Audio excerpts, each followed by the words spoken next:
We'll look at it from a multitude of angles. So whenever you have a problem, it's important to attack it on every level. Some people get really wrapped up in the spiritual and it becomes all spiritual to try to heal. Some people get wrapped up in the dietary or something and they focus on the dietary. Some people get wrapped up in the psychology. They focus on the psychology. Some people, the pharmaceuticals. Well, if you're really dealing with severe anxiety, you want to attack it from all angles. If you have one of these lower levels of anxiety, you might be able to pick one step and just stick with that. Maybe just releasing emotion and fix your anxiety. But if you're somebody who has severe anxiety, you just want to attack it from all angles. Know that it can be overcome. A lot of people overcome it. And there are tried and true methods that you can use, tactics that you can employ to get better. It sometimes doesn't happen overnight, which people want, it sucks. When you're in anxiety, you just want out of it. And you can't believe, it just doesn't make sense that you could feel so bad, so awful, but you can get out of it. It might take a little bit of time. Essentially, what happens is it dissolves, right? You'll find moments where it disappears, but really over time, it just kind of dissolves and you almost forget about it. You go, oh, I haven't been anxious. Before I start sharing my screen and the slides, I want to say this is not exhaustive. There are other things you can do. There are people who teach slightly different things, and you want to be open-minded to all of those. If what I talk about doesn't work for you, don't do it, okay? When you're sick, do what works for you. Use your own common sense, talk to experts, so on and so forth. But I've used this method with a lot of people, these 10 steps. I've used it with family members who've had severe anxiety. I've used it with friends with severe anxiety. I've used it with people, who came to me with severe anxiety, and I tell them all the same thing. But as always, when it comes to something as personal as your mental health, you do what's best for you, okay? So with that, let me share my screen. I'll put these slides up. So letting go of anxiety once and for all. About me, my name is Dillon Fried. I have a BA in psychology, an MS in cognitive neuroscience, an MA in liberal arts, which is actually a study I designed myself. So really, even though it's a liberal arts degree, it's a philosophy of consciousness degree because I picked my own courses. So even though it's liberal arts, technically it's an individualized study of consciousness. And for that thesis, I actually have a theory of consciousness called remix, recursive elaboration of motion and interaction experiences. I'm very excited to do that, and I'll probably continue working on that theory when I go on to my PhD. I've made programs like Letting Go, True Psychology, Come to Know Your Dark Side, and a lot of other ones. Before beginning, some of the methods I'm going to talk about can be very emotionally intense, and you might say they're outside the mainstream. I am starting to do some research on the letting go method that we talk about in a lot of the other sessions I give. So hopefully I can get some data that this method really does work. But as always, talk to a mental health professional. They may tell you not to use certain methods I talk about. Go with them. Trust the professionals. I am not a mental health professional. I am merely offering advice. I do hold degrees in psychology and neuroscience, and I have taught this method now to tens of thousands of people, if you count the people who have found the program online and whatnot. And I've also given them, maybe it's 10,000 in person at this point, if you count Zoom, because I've done some pretty large Zoom sessions as well. If you have suicidal ideation, inability to function for weeks, psychosis or mania, substance dependence, seek professional care. Obviously, go get professional help. Symptoms and signs of anxiety, there are levels to it. What I talked about earlier, there's low anxiety. You just worry a lot. There's a feeling of unease, but you're mostly functional. It's kind of in the background. There's medium anxiety. You're functional, but you're not really comfortable. Life is a struggle. You're tired, you're stressed. The famous saying is you're tired and wired and tired. You feel like maybe you're in a car and you're pressing the gas and the brake at the same time. Feels like your nervous system's super revved up. You stay in that state for too long, you can get into like panic attack territory. You can get into extreme generalized anxiety disorder where it's like crippling. It's hard to act. It's hard to leave the house. You could have intrusive thoughts, obsessive, compulsive behaviors, full-on panic attacks, trips to the hospitals. You might need to sleep near the hospital to feel good. You can have insomnia, night terrors, nightmares. The fear of death is prevalent. You're a hypochondriac. You're fearing a diagnosis. You could fear crowds. Fear and anxiety gets tacked on to everything. Essentially, in anxiety, I think your nervous system is out of whack. You've probably worried for so long at such a high level. Your hormones are also not functioning properly. You have you've essentially, we talk about neurochemistry and exactly what that means, you know, but I think it's fair to say your neurochemistry is out of whack because the chemicals in your brain that relate to thought and emotion are neurotransmitters. Neurotransmitters are just chemicals, right? So when we say it's unbalanced, that's not exactly right because everybody probably has a slightly different balance, but we definitely know that there's something going on when you live life at such a stressed out level and it starts to have physiological changes in your nervous system, in the peripheral nervous system, in the autonomic nervous system, so on and so forth. So what we want to do when we heal anxiety is we've got to get to the root of the anxiety. We've got to figure out, what is the cause of the anxiety? And a lot of times when I work with people, the cause of the anxiety is something around the fear of death, the fear of sickness.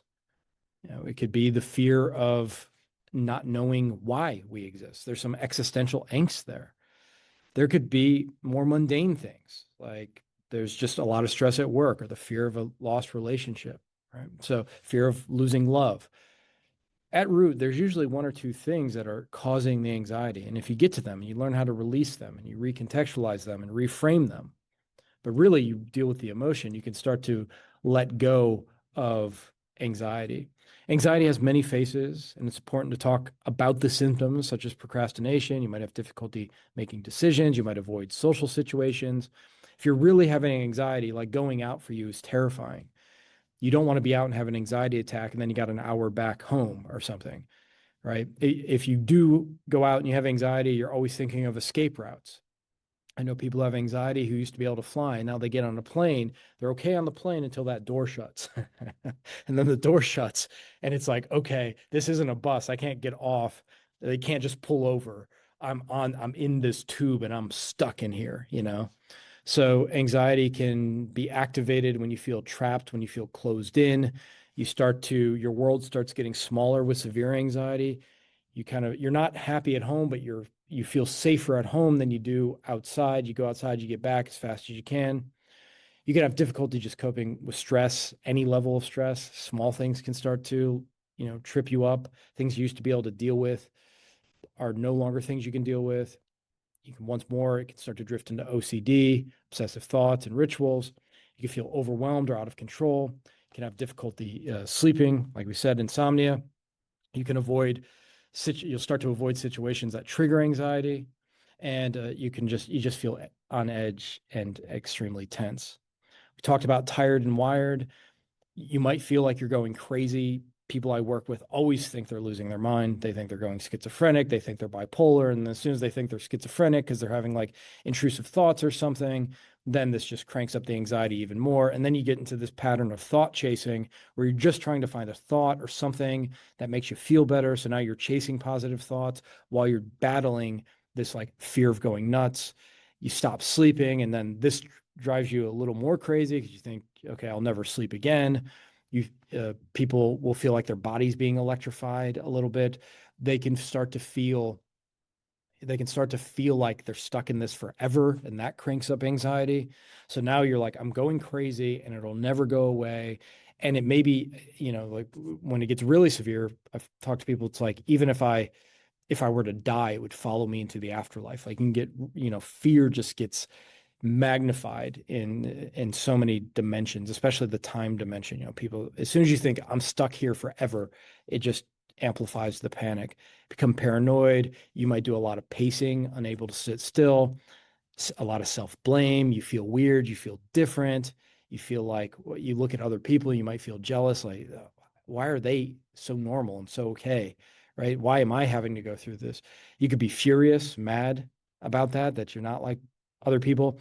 It's like you want to talk to a doctor, but then you're scared to go to a doctor because what if they say you're crazy and you belong in a padded room?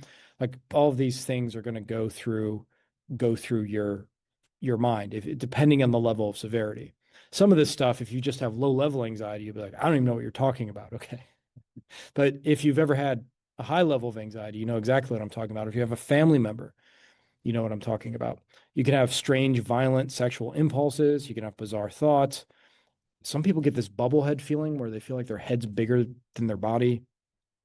Again, the fear of it never ending, the sense of doom, the sense of death, the sense of the world ending. You might start scarfing down some comfort foods. You can also have a loss of appetite. Okay. Well, that's fun, right? To talk about all the symptoms of that. And if you're going through all of that, you know, you're not alone. You're not crazy. There are a lot of people going through exactly what you're going through right now. And there is some comfort in knowing that what you're experiencing is not that uncommon, sadly. Okay. So there are other people with it. I would wager if you're going through severe anxiety right now, within 10 square miles of you, there's 10 people going through the exact same thing you are. Okay. So just keep that in mind. You're not alone. Things you need to know. You're not going crazy. This is the number one thing I always tell people with severe anxiety. Okay, anxiety can be fixed. You can heal from anxiety. It evaporates slowly as you start to change thought patterns. You start to let go of emotion. You start to get your metaphysics in place, which is something I think a lot of people need to do who have anxiety. You have to get your metaphysics in place in terms of what you believe about life and death, God, right? That can really help. You need to get your relationships in place. Like, who are you if the people you love leave you, betray you, abandon you, right? You start to find that you're strong enough to deal with that. It's not that you do your best to keep relationships stable, but really you become the type of person that can handle no matter what's thrown at them. And once you become the type of person that can handle no matter anything that's thrown at them, no matter what happens, anxiety tends to decrease because you're not trying to make the world a safer place. I mean, you do that to the extent you can, but you become a person who can handle the world. Okay. You're not going to die if you have anxiety, and you aren't special. Some people think, well, what if I have a unique form of anxiety? What if I have the incurable form of anxiety? You don't. It's just anxiety. It's the same anxiety everybody has. Okay. There's different levels to it, but it's just anxiety. And people have recovered from the most severe anxiety in the world. I've met them, I've worked with them, and you can heal. Anxiety only seems like it comes out of nowhere because you very often don't pay attention to subtle signs. And sometimes you feel anxieties. One thing I do with people who have anxiety is try to find the thought you had right before the anxiety came on. And sometimes it takes some time. Sometimes it'll take a day or a week, and they'll think back to that moment. And what they'll find is they had this one thought. It was like, what it could be something like, I felt this little lump on my arm. And for a second, I thought, what if I have cancer? And they block that out, and suddenly they forget it. They suppress it, they repress it, and then this anxiety kicks in, and they forgot they had that thought. So now the anxiety seems like it came out of absolutely nowhere, and they're having like this mental breakdown, and they forgot that they just had this anxiety-inducing thought. Once they find that thought, sometimes the anxiety just kind of goes away, because one of the things about anxiety that drives people nuts is it always feels like it just appears out of nowhere. Sometimes you can find the initial thought or the initial feeling that was there. And once you find that, that at least says, oh, that's what triggered it. That's what triggered it, and can bring some relief. So I think if you do the things in this program, you can get over anxiety relatively quickly. So the 10 steps to heal anxiety once and for all. And we'll go through these sort of quickly, but we can always go deeper. We could break these steps up and do individual courses on them if you want. And actually, the first step we're going to talk about is what we do a lot of talks on, which is letting go of emotion. The ultimate goal here is to revolutionize your mind, body, and spirit. We're going to look at your mind and the thoughts it has. We're going to look at the emotions it has at the conscious level, the unconscious level. We're going to look at your body in terms of sleep and diet, the more mundane things. And then we're going to touch upon the spiritual and the metaphysical, along with some other stuff as well. We're above all going to be pragmatists. We're going to be practical. We're going to attack this from all angles.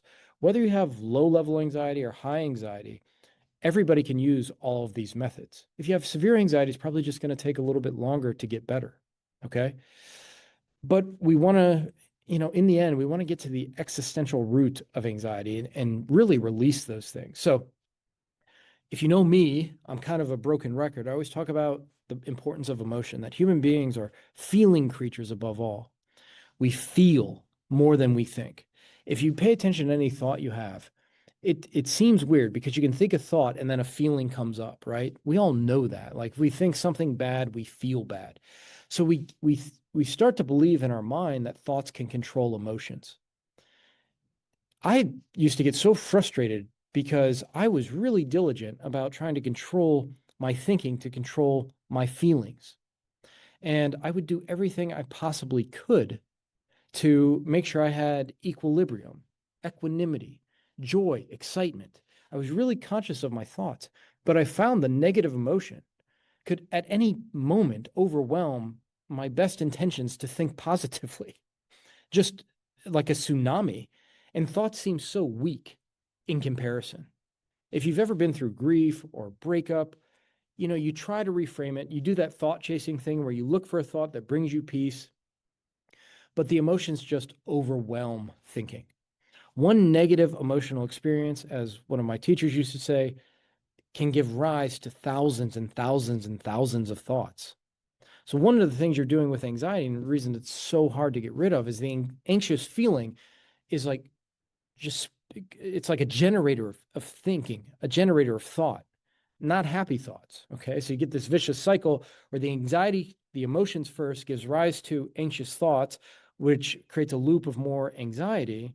And then you try to get into this almost a fight with positive thinking against the thoughts that the emotion of anxiety is producing. So you try to find a good thought that feels good to cover up the anxiety. The problem is the anxiety is so much more powerful and there's so much more there. There's so much more fear there that just trying to change your thoughts doesn't really work. So it's kind of a counterintuitive approach, what I teach and what I talk about. And this is just a very brief overview of it. If you go to dillonfree.com, you can do the Letting Go program for free. I had a promo code for it, but I just made it for free. So you should be able to access it completely free at dillonfree.com. And it's like a 6-hour program that goes deeper into this step one. And essentially, what you want to do with anxiety is feel the anxiety more than you're feeling it now. And somebody in anxiety will say, I don't know what you mean by that, because the anxiety is so intense and I feel so shitty, pardon my language, like I can't possibly feel it more. Ironically, when you're feeling anxiety, you're only skimming the surface. And that's why the anxiety stays. If you go deeper into the anxiety, what you find is this flood of fears will come up, like this nonstop flood of fears. It's really impressive. It's, in a weird way, if you go into it, it's like this cataract of fear of death, fear of loss, fear of crazy, fear of it lasting forever. And then they loop and loop and loop. And then you feel guilty about being this way. You feel like a burden on your family. So now you feel shame. And now you also feel shame because you look like a crazy person. And then you're pissed off because it's happening to you. You're not just pissed off, there's degrees of emotion. You're pissed off, you're angry, you're wrathful, you're raging, you want to destroy the world. And then you feel guilty for being so angry, and wanting to destroy the world. So now you're feeling shame again. So you get these layers of emotion under anxiety and they start to loop. You could feel guilty, you can feel angry, you could feel anxiety, and then guilt, anger, anxiety, guilt, anger, anxiety, guilt, anger, anxiety, wrath, pissed off again. So these emotions, there's layers to them and they tend to loop. And what people fear, one of the big things they fear is like, what if I go into this emotion and it takes me over? What if this is the thing that's actually going to take my anxiety from just anxiety to me in the mental ward, to me in the mental asylum, right? You'll notice right there is just another fear. So your brain is just constantly producing fear, and for good reason. It's a sign of intelligence to be fearful because anything could kill you. Anyone could betray you. The world's not promised. You could walk outside and get hit by a bus. My grandmother used to say, she's like, she lived in a small town most of her life. She's like, I don't want to waste away from something. I just want to get hit by a bus. And and then I went to Chicago and I was standing on a sidewalk and a big bus came by going like 50 miles an hour. And she goes, I don't want to get hit by a bus either. She lived in a small town, not a lot of buses around. So, anyways, you go outside and you can you kind of lose your mind because you can't control things, and you might die and you might get cancer. And like if you have anxiety and you hear somebody say, well, you might die and you might get cancer, all you want to hear is you're not going to die, you don't have cancer. But that wanting to hear you're not going to die and you don't have cancer is actually one of the roots of anxiety. Now, you're not going to die and you don't have cancer, right? When you have anxiety, you think you are. Anxiety plays tricks on you. There's a book, which I highly recommend, called The Worry Trick. The worry trick says anxiety is always trying to trick you, think you're crazy, think you're sick, think you're dying, right?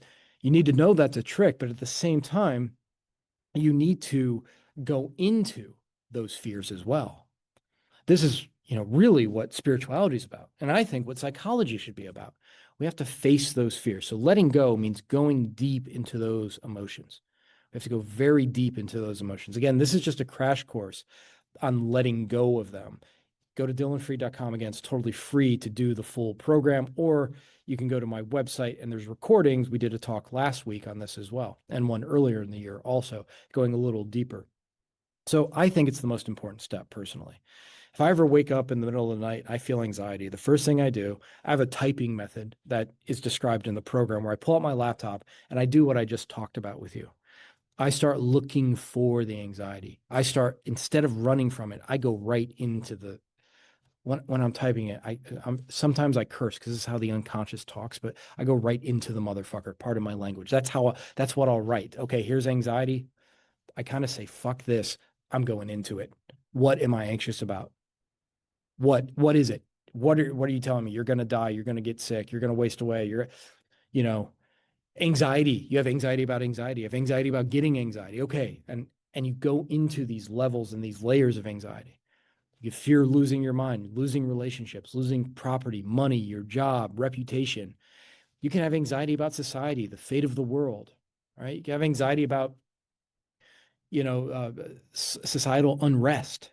And of course, there's always the death of those we love and our own death and sickness and all of that, our body failing us. You have to go into these fears, into these emotions. And it's not you do it once. These are deep-seated fears, deep-seated emotions. The reason fear is there, the reason anxiety is there, is to keep you alive. When I give my talks on the dark side exists to keep you alive.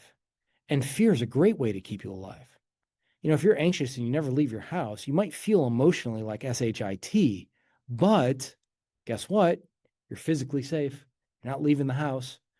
You might be worried about getting sick or getting a diagnosis, but you know what? If you don't go to the doctor and find out, at least for the time being, you can kind of keep a little bit of peace knowing you don't have 4 months to live. So anxiety is playing these tricks on you all the time. But what I do if I ever feel anxiety, especially when I first started releasing, it was a major revelation because I used to try to find a thought or something or a teaching, or like I would hold the Bible or the Bhagavad Gita, like something to get me out of feeling anxious or anxiety. And it was a complete renovation of my thinking to like say, no, I'm going into it.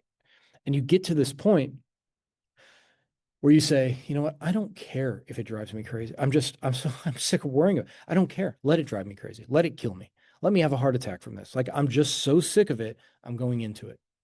I'm going into it, right? No matter what, I'm going to go into it. You look at what you don't want to look at. You look at, okay, I'm worried I'd never heal. Go into that. I'm worried I'll lose my mind, or I'm losing my mind. Okay, I'm worried that people think I'm weird because I have anxiety. You go into that. I'm worried I'll never laugh again. You feel weird when you smile, or you start to feel good, and now you feel nervous because you feel good and you're like, oh, it's going to come back, right? So you have this, you go into those fears. You don't try to run from it. You say, okay, the fear comes out. Okay, it comes back. And you feel terrified. It's not just fear, it's terror. It's absolute terror that's going to come back. But guess what? You go into it. In one Joseph Conrad book, I'm kind of taking it out of context, but there's this ship captain and there's this storm, and he says, through it, always through it. That's the only way to go. Most ships go around the storm. Most ships go away from the storm.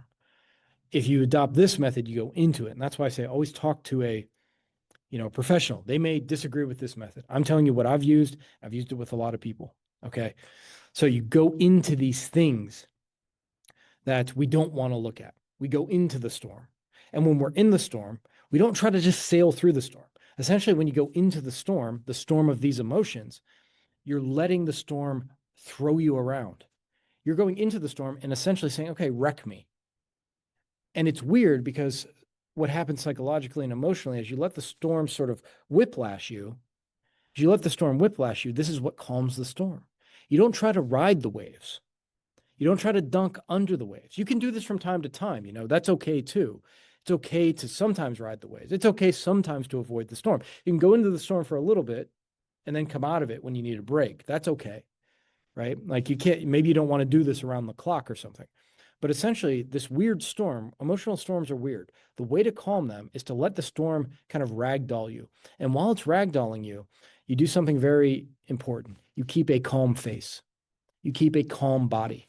If you've ever seen monks who've been burned alive, right, that protested the Vietnam War, they set themselves on fire. And emulation, if you look at the picture as they're burning alive, they have a calm face. This is going to really go against what you're feeling, but that's the point. Because as you keep a calm face, as you keep your musculature calm, and you're feeling internally all of these emotions, you start to break the association in the mind between the anxiety and you needing to act, between the anxiety and you taking certain actions and behaviors. If you think about emotion, what emotion is trying to do is trying to get you to move your muscles or to freeze, which is a form of moving muscles. Okay, so when you're feeling the energy of these emotions regarding anxiety, and you keep a calm face, you're essentially telling the brain, okay, I can feel these, and he or she's not reacting anymore. It starts to break that association. So that's what we're, I think, talking about when we talk about releasing. We're breaking the association between the anxiety and who we are. You're essentially saying, look at me, I'm fine, as the anxiety revs and goes a little nuts.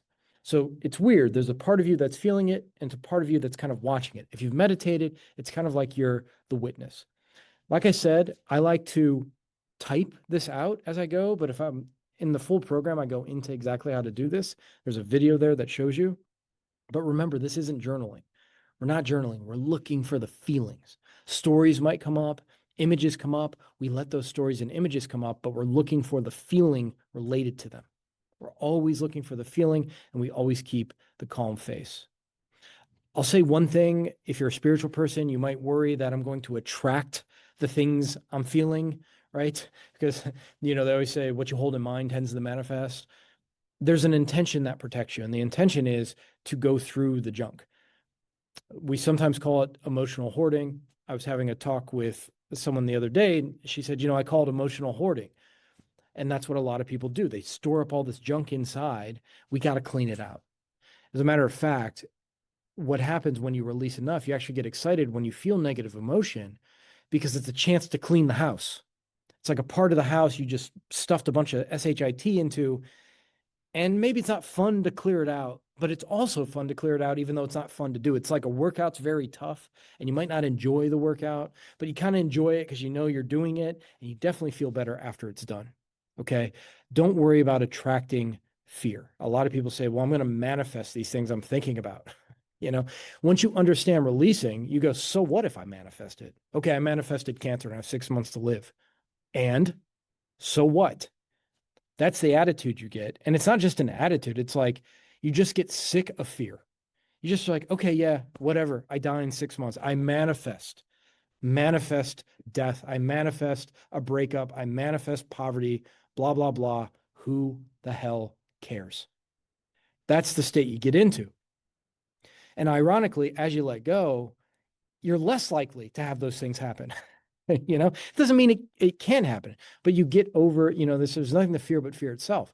Actually, you don't even fear fear. You want fear. You want to go into fear. You want to burn it away.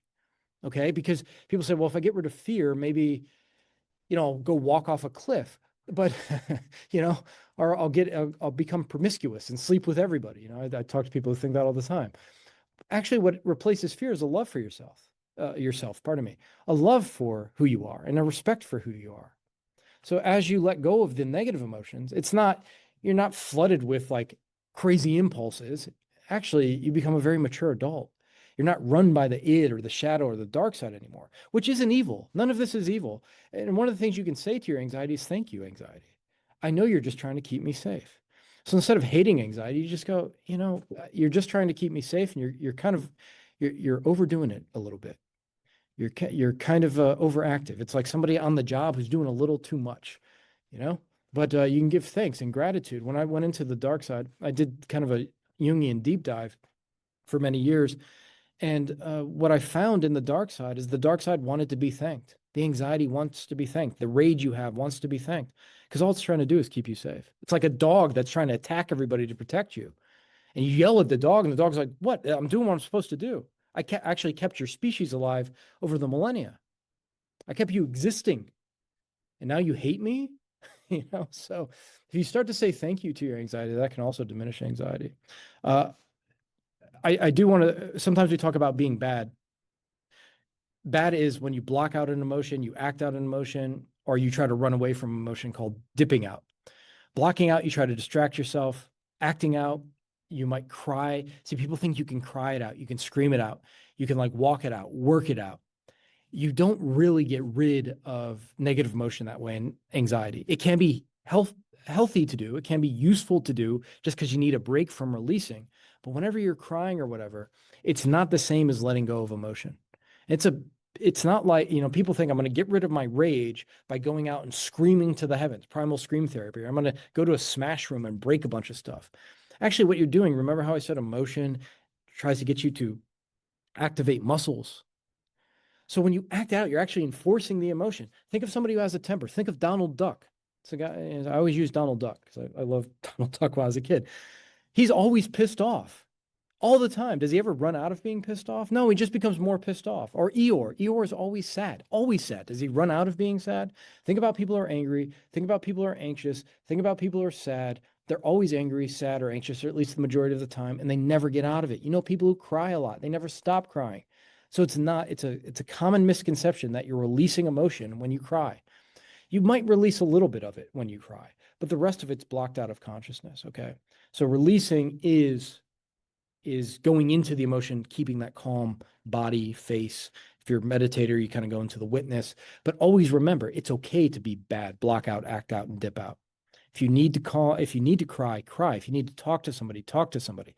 But you just say, you know what, consciously, I'm going to act bad, B-A-D in air quotes, but I know it's not the same as releasing. We talked about the layers and loops. Remember, this can go really deep and into the depths of your unconscious. So there's a lot of emotion there. A key to release is release the anxiety about anxiety. That's a really key thing to go into. You're going to have anxiety about anxiety about, okay, well, if I get through it this time, what if it comes back? There's an anxiety about anxiety that you really have to release, and release the idea that you're going to be stuck there forever. Release the idea that you're permanently broken. Release the idea that my anxiety is different from others. Okay. We've kind of gone over the what ifs. What if I go crazy? What if it doesn't work? You release all of the what ifs surrounding your anxiety. And remember, these what ifs are just fears. It's just more fear. It's more anxiety. So you have this imbricated sort of structure, scaffolding of anxiety. And as you let go of some of the fears, you become braver and braver, and you go deeper and deeper into the anxiety. One last point on this, you want to let go of the body sensations regarding anxiety, okay? Anything internal that you're feeling, you want to let go. So you allow, if there's any shaking, you allow the shaking to intensify and you stay calm. So you feel the bodily sensations as well, okay?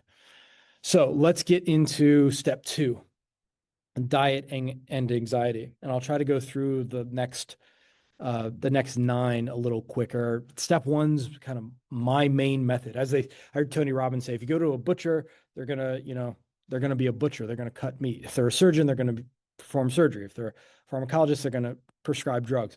For me, I'm a letting go person. I'm an emotion person. So when you come to me, I sound like a broken record. I always talk about releasing emotion first and foremost. I will say though, step 2 is diet and anxiety. And I'm going to keep this very brief. Whenever somebody works with me personally, and I do know a psychiatrist, David Hawkins, who wrote Power vs. Force, and he wrote Letting Go, which I base a lot of my letting go method on. He was a psychiatrist in New York State, and then in NYC, and he had a deeply mystical experience, and he ended up leaving NYC and became a mystic, whatever. But when he was a practicing psychiatrist, he used to tell people, and he would work not just people with anxiety, people like bipolar and schizophrenia, so on and so forth.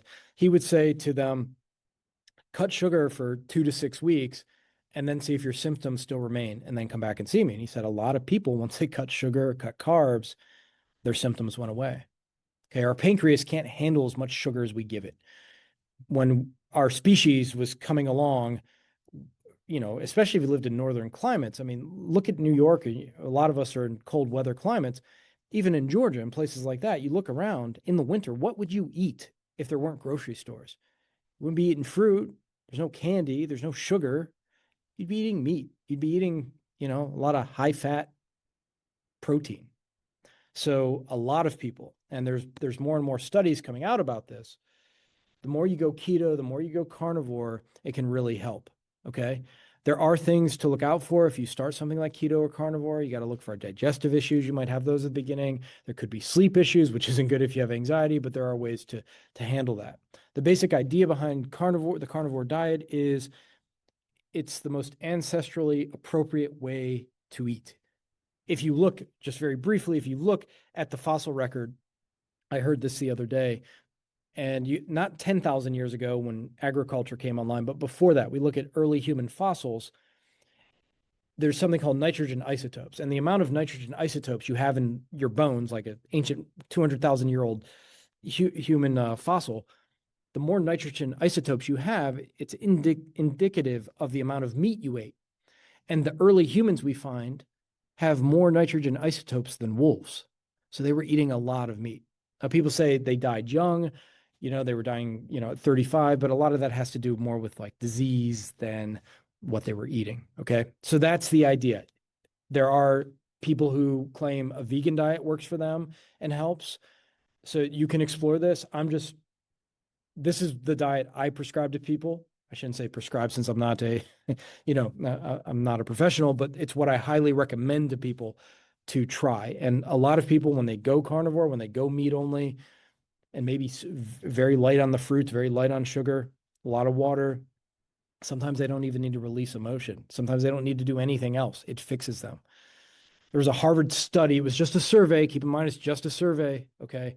So this could be wrong. Who knows? Maybe it blocked your arteries and you die of a heart attack. Who knows? But they looked at over 2,000 participants over 6 months. These were self-reports. Again, it's a survey. It's only a survey. But 100% of the diabetics came off their injectable medications. 92% of diabetics came off insulin completely, 84% off oral medications, 90% for an improvement on all diseases, average weight loss of 20 pounds. There was a recent study that looks like this diet potentially could increase some of the fat in the bloodstream, some of the cholesterol in the bloodstream. So look into that. There is a doctor at Harvard named Christopher Palmer. I highly recommend watching some YouTube videos by him. He's worked with people who have schizophrenia even, and put them on this sort of keto type diet, carnivore type diet. And he's seen people with schizophrenia supposedly stop having hallucinations. Okay. All of this right now is anecdotal. It could turn out to be nothing, but it is, I feel, something you should look into. And there are a lot of people who work with people with anxiety will tell you what I'm telling you. You get off sugar and carbs, your anxiety might just go away, especially if you have low-level anxiety, but I've seen it with severe anxiety. It's definitely a tool to use. Okay, so we've worked with the unconscious emotion. We've talked about diet. And I think the first 3 steps are maybe the most important. The third step is conscious work. This is where we start to change our thoughts. We change how we think. That's also important. While I focus on the unconscious emotion, for me, that's chief. That's the main thing to do. There's also thought forms we can change, okay? We can do things like meditation. We can do things like mindfulness. We can engage in things like visualization. I actually have a visualization app coming out called Unlock, and I'll send it to everybody in the group, okay? I have a meditation app as well called japaspace.com. If you like japa, you can go in there and like just hear repetition of certain holy words, and that can be, calming as well. And everybody knows about mindfulness. There could be positive thinking, body language changes you can work on, reframing. You can shift from, worry to gratitude and growth. This is where you could journal, do conscious thought exercises. I always say what I do is my first thing every morning is release emotion. And I've done this for 20 years almost. I release emotion every morning, and then I'll go into meditation. Then I'll go into, writing out affirmations. And what it does as you release negative emotion, it supercharges these practices in my experience, just supercharges them. It's easier to think positively. It's easier to say an affirmation or pray when you don't have unconscious emotion pushing the other way against what you want to achieve via your affirmations or your prayer. Okay. One thing you can start to do with anxiety is start to not be insane. Albert Ellis came up with rational emotive behavior therapy. You start to replace things like I must succeed with reality. You can't say I must succeed because you can't control if you're going to succeed in something. You'd say I'd like to succeed or I'd prefer to succeed. You might say others must approve of me. Instead, you switch out must for prefer. I'd prefer if they like me, but I don't need them to. And this is aligned with reality. You're no longer acting insane when you use language this way. Albert Ellis called it masturbation, right? Or shooting all over yourself. So if you have anxiety, you look for the must. And you start to say to yourself, I don't have to be loved. I don't have to be comfortable. I don't have to be perfect. I don't have to be physically safe. I don't even have to be alive. I'd prefer all of these things. Why do you say that? Because you can't control those things. If you say, I have to have these things, you're putting yourself in a position where you've set up this if-then system. If this happens, then I'll be happy. But if you can't control the if this, that happening thing, if you can't control that, then you're setting yourself up for failure. So you kind of get rid of the if-thens. You say, if anything happens, I'll be okay and happy. There, you can use that one, right? Because you're in control of your mind, you're in control of releasing your emotions. I'm not going to go too deep into CBT, but REBT was the kind of first form of this, and then CBT came after it. There's a CBT something, if you have anxiety and you find a professional is good at CBT, it can really help. I think it's a superpower to release negative emotion and then do something like CBT. But you'll start to identify automatic thoughts. You'll identify your cognitive distortions where you have all or nothing thinking, mind reading. A cognitive distortion is no, I'm never going to get over this anxiety. It's the musts, the shoulds, the demands. You can start to evaluate thought. You can start to generate balanced thought. Like you start to decatastrophize your thinking. Instead of saying this is unbearable, you say this is uncomfortable, but I can handle it. You recognize reality for what it is. That's what you're doing. A joke there. I always forget where I heard this initially, but something you can do that's kind of funny is no matter what happens to you, you say that's not so bad, right? You're constantly deflating situations. Like you get I was joking, like you go to the doctor and he says, hey, you got 6 months to live. And you go, that's not so bad. Your husband or wife comes to you, hey, I've been having an affair with your best friend for years. You go, that's not so bad. It's almost comical because it's the exact opposite of the way the mind would respond, right? Can reduce safety behaviors, et cetera, et cetera. A good thing to tell yourself with anxiety, again, it's just anxiety. And if it's just anxiety, it's just emotion. If it's just emotion, you can release it. If it's just emotion, you can go into it. If it's just emotion, you can handle it. It's like you're scared someone's going to cheat on you. You have fear of that. And then you're on a plane and you have fear that the plane's going to crash. It's still just fear. The fear of being cheated on and the fear of the plane crashing, it's just fear. And you handle fear the same way you handle every other emotion, by going into it. Okay. As far as healing your body, you want to work out. I always say you want to do hard workouts and soft workouts. Start light, but do something like a 7-minute hit thing. That's hard. You're out of breath. You're sweating. And then you want to do soft working out, maybe 2-3 times a week or something. And that would be Tai Chi, yoga, walking, right? So hard and soft exercise.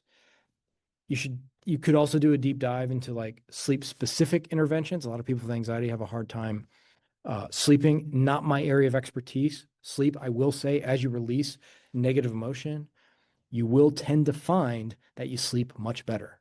I haven't had a nightmare in probably, God, I want to say maybe 1 or 2 in the last 10 years. Okay. Maybe. Might be 1. Step 5, fix your 3 E's. Do this very briefly. Look at your environment, your entourage, and your entertainment. Make your environment beautiful, calming. Put spiritual quotes up. Put prints of beautiful paintings. Have beautiful music in the background, calming music. Avoid all rated R stuff. Avoid violence. Avoid the news if you have anxiety. Just get it out of your system because your autonomic nervous system is reacting to that, even if you consciously aren't. Your entourage, the people you're around. Make sure they're loving, patient people. And that goes for real life and digital. So this community, and that's why I love it. We're all kind of the same. I feel energized being around people like you because we're all after, higher levels of functioning and healing and so on and so forth.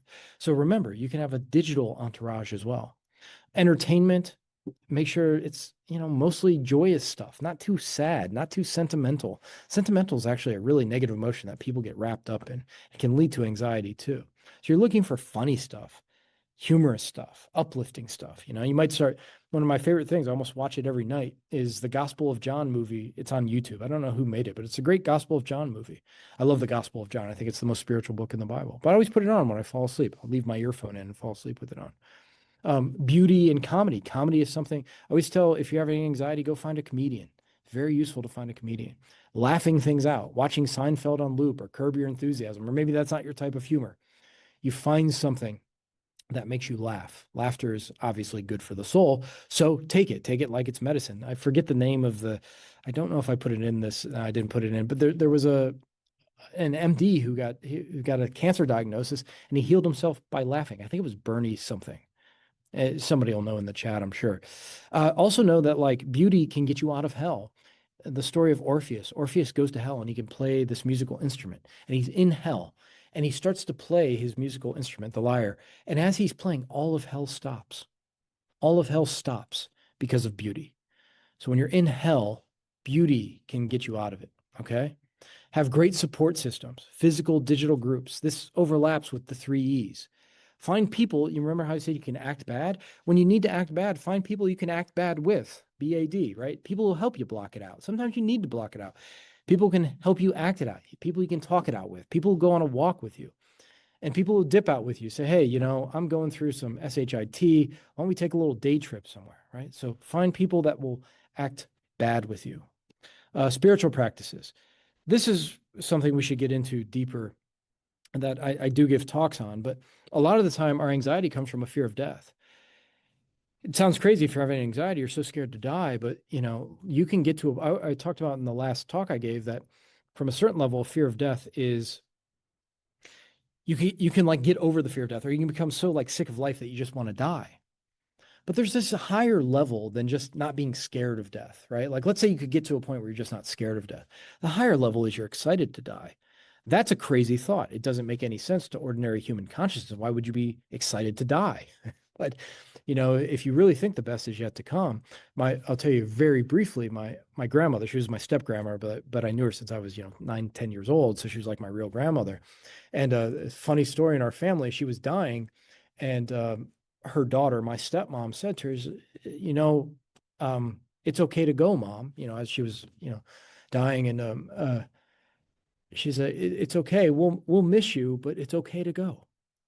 And my step grandmother said she was having these visions and of like the other side. And she goes, oh, honey, and she was from Appalachia, so she had this hillbilly accent. She goes, oh, honey, where I'm going, I'm not going to miss you at all. So like you get to a point where you're like not just okay with death. It's like, oh, I hope I hope that bus hits me. Shout out to my grandma. But you also love life too. So it's like this dual maximum love of physical life, you're here, and maximum love and excitement for death. Okay. I'll talk about truth psychology. It's a way to start to hone in on the truth. I will skip this just because I have a hard stop at 5:25. But I'm going to give a talk on this by itself coming up. It's a little system I came up with so you can hone in to start to get excited about death. Okay. I made a little program of it. I think it's on my website, True Psychology. You want to bring in the pros, obviously. Like I said, we're pragmatic here. Ask for help. Go to a therapist. Go to a psychiatrist. These people, they work with people who have anxiety every day, and a lot of them are very good. Not all of them are good, but a lot of them really are good. Okay. And ask them about the letting go method. See what they think. They might not recommend you do it. I recommend you do it. They might not. I would look for somebody who respects Eastern and Western traditions, traditional and holistic. Step 9, sometimes you need a pharmaceutical intervention. Now, when I was younger, I disagreed with this, but I've seen it work firsthand with a lot of people. SSRIs for some people are absolutely necessary because their brain chemistry, for whatever reason, could be genetic, something happened, could be something in the environment.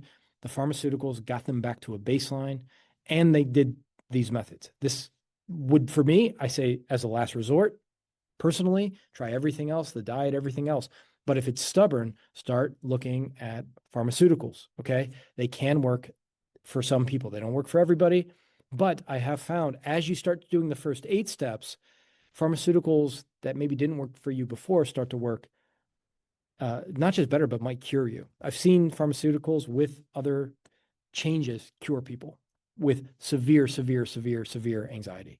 Okay. So just keep that in mind. It helps restore baseline. Again, personally, for me, I think it's a last resort. Be careful when you Google about a certain thing you're going to take because the number one hit will be somebody who had a bad experience with it. Okay. And it's going to like freak you out. Trust a doctor, take it, and know if you have a bad experience with any pharmaceutical, it gets out of your system and you'll reset to normal and you can try something else. Okay. I took Augmentin, this thing called Augmentin. I had a spider bite by my eye when I was like 16 years old. I was like a normal, totally normal kid, took Augmentin. When I took it, I woke up in the middle of the night and I had my first ever panic attack. And the doctor said, I was like, I had a spider bite. I just took a medicine. I woke up with like a severe uh, panic attack. And anyways, the doctor's like, oh no, that couldn't, medication wouldn't cause that. I feel like I'm losing my mind. And anyways, back in the day, we didn't have the internet. Some of you probably remember you had that big book of, drugs that you could look up and look up side effects. And when you looked up Augmentin, under rare side effects was severe panic attacks. So doctors don't know everything. But, if I was blogging, I'd say, hey, I took Augmentin, almost made me lose my shit. And then you're going to think that's going to happen to you. But that's why you can't go too deeply into Google when you're doing that. Take the medication, try it if you need it. One thing I heard when I had Lyme disease, and I was really sick for a long time, you don't know where your healing lies. That's why I say be pragmatic, okay? Be pragmatic and be open-minded about everything. If you need to heal, heal in any way you can. Step 10, the very last thing is be patient. There was a woman, somebody earlier, I didn't reference Claire Weeks, but Claire Weeks, she's really a pioneer in working on anxiety. I think she practiced in the early 1900s, and she wrote a book called Self-Help for Your Nerves. It's sort of similar to letting go. Letting go is a little bit different because we're going into the emotions. But what she said, letting go is a way to like permanently, I think, get rid of anxiety. But when you're in anxiety, one thing you can do is kind of float on the anxiety. She would talk about wait and work, like accept the anxiety is there, float on it, let time pass, and it eventually kind of washes over you. Letting go is a little different because you're going into the roots of anxiety. And if that's not for you, floating on the anxiety is something you can do. I think floating is a way, I don't want to say to act bad, BAD, but it's not exactly releasing either. It's more just kind of letting the surface anxiety run its course and it goes away. But I think you maybe don't get the feeling of eradicating anxiety when you do this. I think letting go is a way to eradicate the anxiety, kind of get to the roots of it. All right. But this is very useful when you're feeling anxiety. Just wait and work. That she would say, go to work and just wait, just kind of float on the anxiety. So what I would do is, and when I work with people, I'll say, in the morning, do that releasing thing we talked about in step 1, and then just let the anxiety be there and just kind of float on it the rest of the day. So you can do both at the same time. This is similar to acceptance-based therapy, willingness to accept the emotions you're feeling. You can get into witness consciousness. You can kind of get away from your thoughts, which is kind of a mindfulness practice. Okay. And I guess I'll wrap up with this very briefly, that when the coolest thing about anxiety, and it doesn't seem cool if you're going through it, is that you're not just healing yourself of anxiety. You're becoming a more evolved person via your anxiety because you're actually making spiritual progress as you heal your anxiety. You're becoming mentally healthier. You're going to become physically healthier. You're going to improve your diet. Your world is going to become beautiful and harmonious with the 3 E's. You're becoming more conscious. You become more sympathetic to other people. You become more compassionate with other people. You get your metaphysics in place. You have to think about these big questions like death and sickness, Buddha's 4 Noble Truths. You start to realize how tough you actually are and that you can handle anything. You start to realize that there's actually nothing to fear, that going into the fear is the way through the fear. Like I said, you might start to realize death is kind of exciting and you start to look forward to it, which is the opposite of anxiety, right? You start to realize that worry is an illusion. And it was your worry exists to help you, to keep you alive. It's a survival instinct. And actually, it'll strengthen your relationships. You'll be somebody other people can lean on. If you see somebody having anxiety, you'll be able to help them. Okay. So just some bonus tips. Talking to AI can be very helpful, but be careful because sometimes AI can give you bad advice. But I do know people who talk to AI. Sometimes you just want to block it, small anxieties out. You can just say, no, I'm not doing anxiety right now. That's a little bit of blocking out, but it can be useful. The risk-taking thing is where you kind of gradually, if you're scared of heights or something, right? If that's causing a bit of anxiety, you can or you're scared of closed-in spaces, you can like go into a room by yourself and then you go into an elevator by yourself, right? And then you say, hey, somebody just like put me under the bed and start pushing, and you slowly expose yourself like physically to the fears. You can do that too. And like we're talking about earlier, you confront the Four Noble Truths. Okay, so I'm going to stop sharing, and that was just a little over an hour. And I should be back on your screen. And I hope, can everybody see me again and not the slides? Yes. Okay. Thanks, Matt. Thanks, Russell. Thanks, Lana. Okay. So questions, and 5:25. I have to, I'm gonna have to stop and go. Just a reminder. So I'm not, if I cut somebody off, I'm not being rude. Okay. If there's any questions, if there's no questions, we can obviously wrap up as well. Then Huyen. Sorry if I said your name wrong. Yes.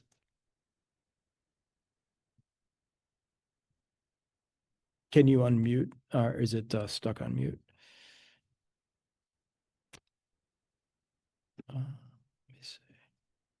Yeah, I'm a former educator, just like you are, Dylan, and I noticed a lot in the educational sphere. They would say, well, if people handle discomfort, if they face their fears, if they have capacity building, it's just re-traumatizing people.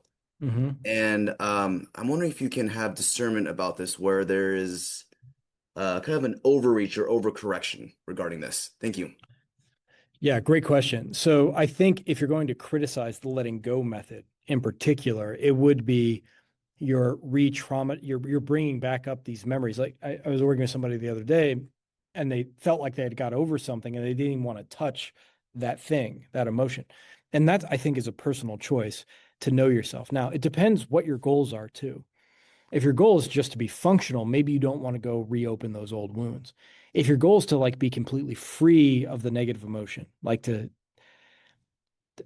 find the highest form of yourself might be a way to put it. I don't know if that's the right way to put it, but you kind of want to re-traumatize yourself. I know that's probably very controversial to say, but I'm again speaking from personal experience. I go into the traumas over and over again until it doesn't bother me, right? So I think as an educator, if you work with people, you need to be very sensitive to what they want to do and where they're willing to go. You ask them, do you want to go this way or do you want to go that way? Right. And I've worked with people who've been through some severe stuff, and some people are like, hell with this, let's just go into it. And other people are like, I'm not going to touch this. Some people say, I'm not going to touch this, but then they use the method for a year or two. They're like, oh, okay, I know how the method, I trust the method now. I trust going into the emotion. So yeah, let's bring that stuff back up. Let's go back through the trauma and let's get through it. People who've had really rough childhoods, they don't want to touch it, but now that they've been, they've used the method enough. If you use the method, there will be something major in your life that happens, and you will decide in that moment, do I trust this method to keep going into this emotion to see if I come out the other side? If you do that, if you do that, then you will have this a trust in the method that's kind of not understandable to a lot of people. It wouldn't matter what happens. You're like, I'm going to use that method. So I think it depends on the person you're with, but be very sensitive to what people want and what they're comfortable with. And tell them all the time, it's only your emotions we're dealing with. They're yours. So if you want to look at them, you can. If you want to go away from them, you can. Great question. Really good question. I hope I answered it right. Does anybody else have a question? Oh, I see some in the chat. Oh, okay. Where are the negative feelings coming from in the first place? So the brain's a threat detection machine. I mean, that's what it does. It is looking for threats. And not only one of the cool things about the brain, and it did keep us alive, is that the threats can be imagined. Now, this is useful. This can be very, very useful to imagine threats that aren't there yet. you're let's say, you build your base, you're like an old, 1,000 years ago, it's like a tribal. You build your base at the bottom of the mountain, and you're like, I imagine the other tribe coming and slaughtering us. But if I look up there, there's a little cliff shelf. What if we built our village in the cliffs? That would be safer. So you imagine a threat. You have the fear, like, okay, we're exposed here, and that helps you survive. So most emotions are going to come from survival instincts, right? And that's what the Pueblo Indians did. That's what the cave dwellers did. You know, they built in the mountain tops, and so you have the advantage of, the high point. You can attack people who are coming up to you. So all emotions that way. Anger is that way. Sadness is that. What's sadness? Why would you get sad? What's the point of sadness? Sadness summons help. It's a return to like an infantile state. If you don't feel big enough, bad enough to fight the enemies yourself, if you don't feel smart enough to outthink the enemies, then you feel sad, you feel depressed, you curl up in a ball, and that summons hopefully bigger, stronger people, maybe even God or gods to come help you. So all of negative emotion is really trying to help you survive in some way, one way or another. Anxiety, especially. Anxiety is like looking at the world, looking at all the threats. That could kill me, that could kill me, that could mess up my day psychologically, that could mess me up emotionally. Why don't I just stay here, not go around anyone or anything ever again?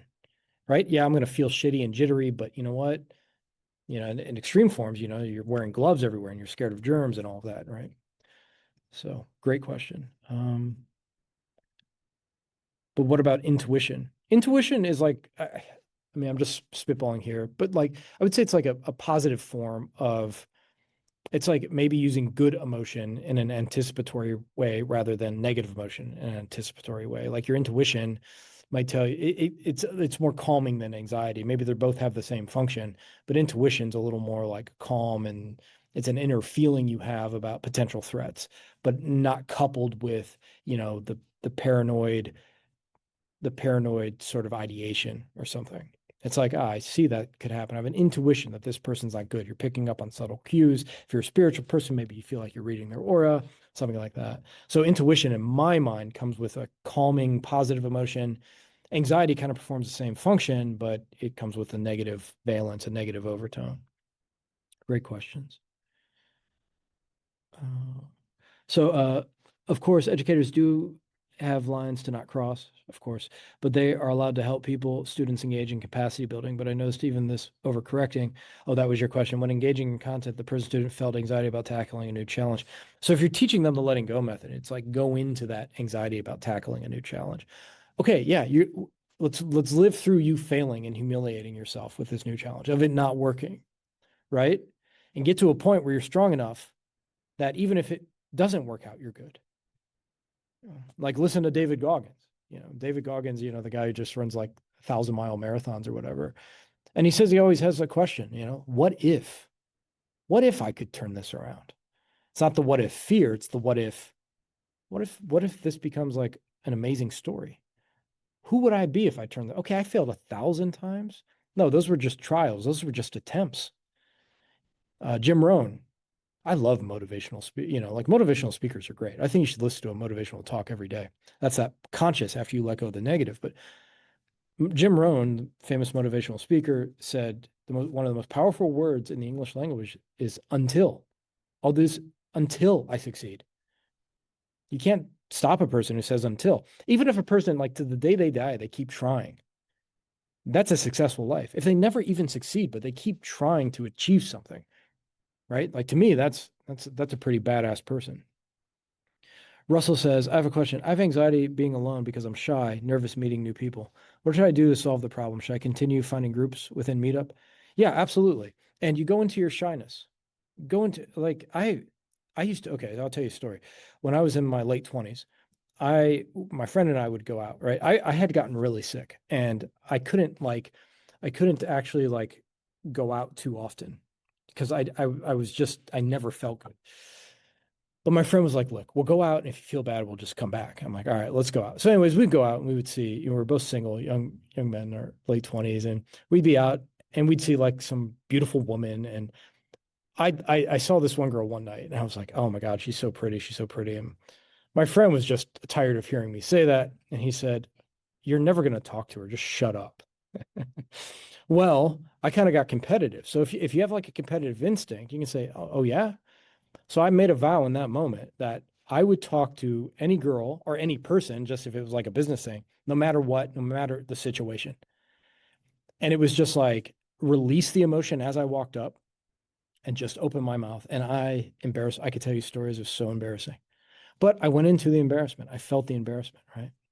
So a funny story, I had gotten so extreme with this because once you start doing it, you just don't care anymore. I went to I went to a restaurant and I was for my friend's birthday. It was like a big restaurant, and this there was this other table there of like a big family having a party, and there was this like really cute chick there.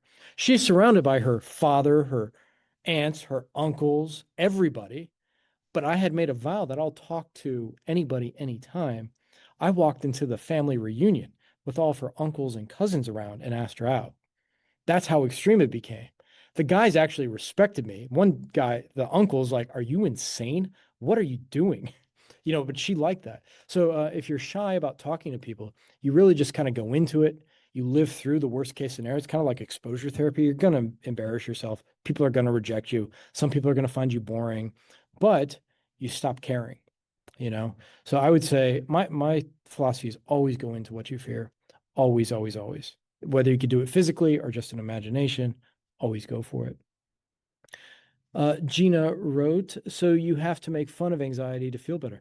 I think it's helpful. You kind of to be self-deprecating. Hi, Gina. It's always fun to make fun of yourself, you know? So I had Lyme disease, right? My friends, of course, we'd go out and the waiter would say, "Would you like Lyme or whatever?" And all of my friends would be like, "He already has Lyme. He's good." So you start to laugh at yourself, even though you feel like crap. And anxiety is kind of funny, it is like this dog you have that's just too protective.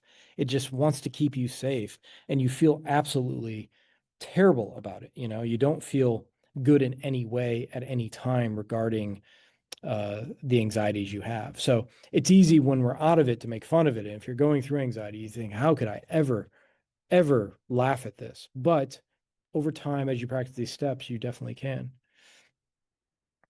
I hope you make it to a follow-up session too, Lana. Thank you so much. Thanks, Russell. I hope that helped. And if I missed anybody's question, I'm so sorry. Can you give me some recommendations for getting out of fight or flight? The recommendation to get out of fight or flight is to go into the negative emotion that is causing the desire to fight or flight. Whatever's revving up your nervous system, you need to find that thought, but the thought leads to an emotion that's present.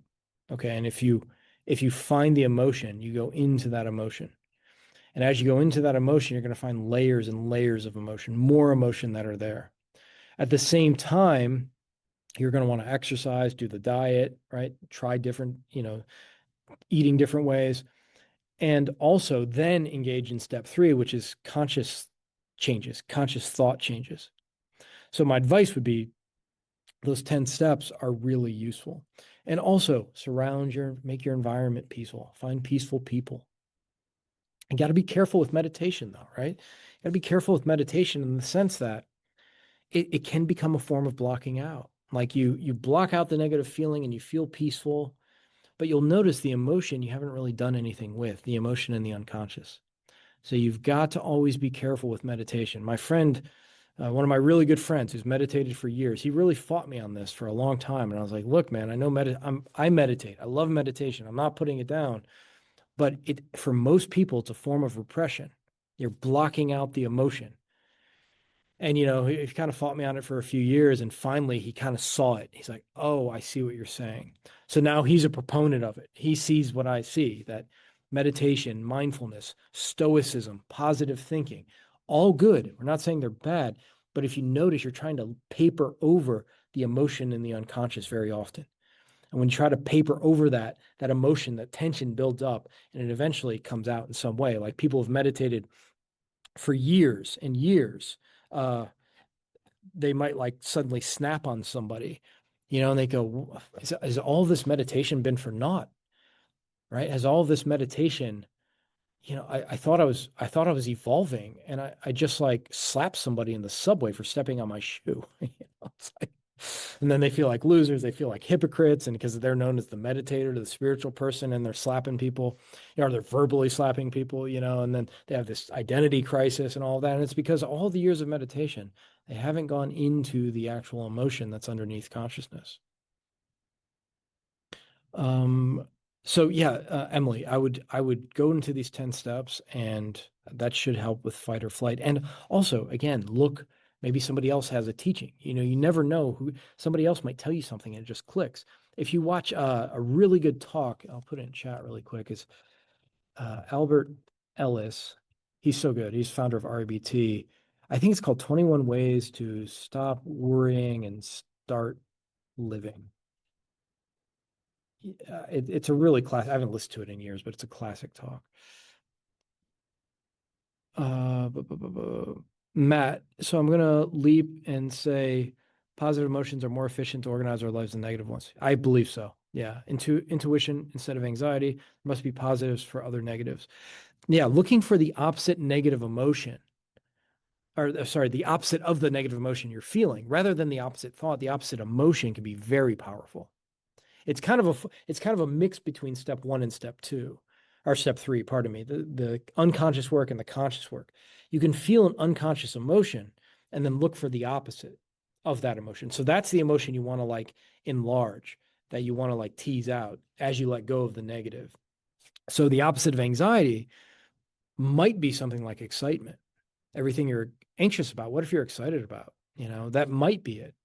Or the opposite of anxiety could obviously be peace. Okay.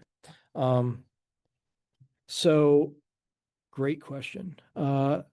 Charlene says, what's the difference between going into it on your laptop and journaling?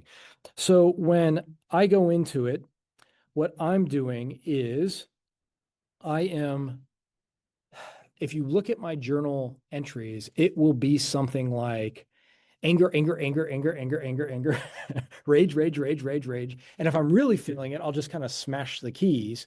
But it's about feeling the emotion. Now, I might put little hints in there regarding what it's about. I might say, the business failed or something, right? Business failure, rage, rage, rage, rage, rage, guilt, guilt, guilt, humiliation, humiliation, rage, guilt, rage, guilt, rage, guilt. So you can see it's not like journaling. Yeah, rage on the page, right? So it's not like journaling. It's more like just feeling the emotions out. It's kind of a radical shift. And I'm sorry, I'm just texting a family member here. It's kind of like a radical shift, but once you start doing it, it's super fun. It's actually really fun to do. So let me just send this. I'm so sorry, but it's important. Okay. Yeah,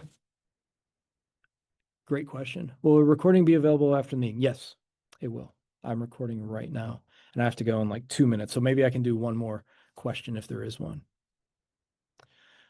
Why type it when you can just feel it? Absolutely. You could just feel it. The reason I typed it is because I can go back to January 31st, 2016 and know what I was going through. So for me, it leaves a track record. Another reason to type it is sometimes you're going to have these insights that come up. Like, you might have an insight that's really profound regarding your life. Like it'll just arise as a thought or a feeling, and maybe you want to write that down really quick. So it gives you like a track record of what you've released. And when I first started to release, I would go for pages and pages and pages of releasing. And now when I release, it's like 3 or 4 lines because I've gone through so much. But at the beginning, I can go back and look like, oh my God, when I was going, well, actually, when I made a lot of this program, when I was going into anxiety, and I've tried to go into every emotion. When I was going into anxiety, it's how I can remember what it felt like because I have that track record there. Okay. Um, so let me just send one more message here. I'm so sorry. One more question, and then, or if there's no more, we can wrap up and I'll send this out. Maybe Oh, thank you guys. Maybe writing typing slows you down and gives you more time to consider issues deeply. Yeah, I could do that too. If you handwrite, that's probably true. I don't worry about typos. Mine looks like it's been stabbed. There's so many red underlines. Like my letting go documents look red everywhere. It looks like it's bleeding, you know. It's I just there's not a properly spelled word at all. It's a bit of an exaggeration. Go Seahawks. All right. I'm 30 years old. I'm so confident and mentally healthy till 2 weeks ago, but from nowhere unexpected, I got a panic attack with a huge fear of high blood pressure. It's intense. I couldn't get off it for 4 days. Became fear cycles in a week. In the second week, I can control in less than 2 minutes. I'm experienced sometimes like I'm completely out of it, like someone switched off my panic button, but I feel like I'm living that. Thoughts couldn't get out of me. I'm searching for an answer. How many days could it take for me to completely get rid of it? Okay, so that's a little deeper, but re-listen to this and do the letting go program at dillonfree.com. And one of the things you have to let go of, which is really counterintuitive, don't release to cure yourself. Release to release. I'll go deeper into this, but you want to release to just release the emotion. You want to release to let the emotion go. Don't try to release to get something out of it. Let go of the desire to get something out of releasing. And you go, well, what if I let go of the desire? How will I get better? So you see another fear comes up. So you let go of the fear and then you release for the purity of it. You release just to release. And as you do that, you can start to get over anything that's bothering you. You can really make a lot of progress. Okay. Read David Hawkins' book, Letting Go. You'll recognize a lot of what I'm talking about in that. I'm trying to add a little bit more neuroscience to it and some different methods to what he talked about. But David Hawkins wrote Letting Go, which is sort of based on the Sedona method, which is based on something Lester Levinson did, but it's also based on some more ancient practices as well. You could say Buddha, when he's being attacked by demons, was letting go. Okay. Think about, I'll wrap up with this. I always talk about this because I think it's really interesting. If you know the story of Buddha, he tried a bunch of different practices and he finally sat down under the Bodhi tree and he said, I'm not leaving until I'm cured, until I'm free. And as he sat there, what happened? If you know the story, he's attacked by demons. Now you can look at those as your emotions, past karma, guilt, whatever your demons are, these emotions, and they attack you, they attack you. And Buddha sat there calmly and the demons swirled all around him. He didn't scream, he didn't cry, he didn't run. He sat there calmly. And what's really interesting is, does anybody know what he did when the demons disappeared? He touches the earth. He puts his hand on the earth. And you go, what does that even mean? Well, I think it means he's saying, I now have conquered earth. Once you can handle your emotions, you're saying, I have conquered earth. Because all earth is one emotional experience after the other. The only thing that can happen to you, your best friend dies, your lover dies, your parent dies, your child dies, your dog dies, you get sick, you lose your money, you you you know, some terrible thing happens to you with a diagnosis, you lose your arm. It's all emotional in nature. It's not that you lost your arm, it's the emotions you're going to experience and the subsequent thoughts, which will produce more emotion. But really, at root, it's all emotion. So once you can handle emotion, once you can sit and be tormented by these emotions until they go away, then you've conquered Earth. And as Matt said, Earth as his witness, it's almost like saying, Earth recognizes that I've conquered it, that it's subdued before me. If you know how to handle emotion, you can handle anything at all because anything at all means any emotion. That's what anything at all means. World wars, nuclear bomb's going to drop on the city right now. It's not the nuclear bomb dropping, it's the emotional experience. It's not even the thought, it's the emotions that if you can deal with those, you can handle anything. Now, I'm not going to say somebody comes in here and puts a gun to my head, I'm 100% going to be at peace, but I know I've put myself in a position where I at least have a chance of feeling that moment of excitement if somebody puts a gun to my head. Not saying it'll happen. Maybe I feel fear. But even if I felt that fear in that moment, you know what I would do? I would start to release the emotion because you just train yourself. When you feel the negative, you just go into the negative. So I'll wrap up with that. I will post this. And thank you so much. I'm so sorry I have to leave so abruptly. Bye, Gina. I see you waving. Bye, everybody. Thank you so much. And if you need anything, feel free to email me. I am responding to everybody's emails. It's taking me a while to get to them, but that is my email account. And if you have anxiety, praying for you. Hope you heal very quickly. All right. Bye, everyone. Let me stop.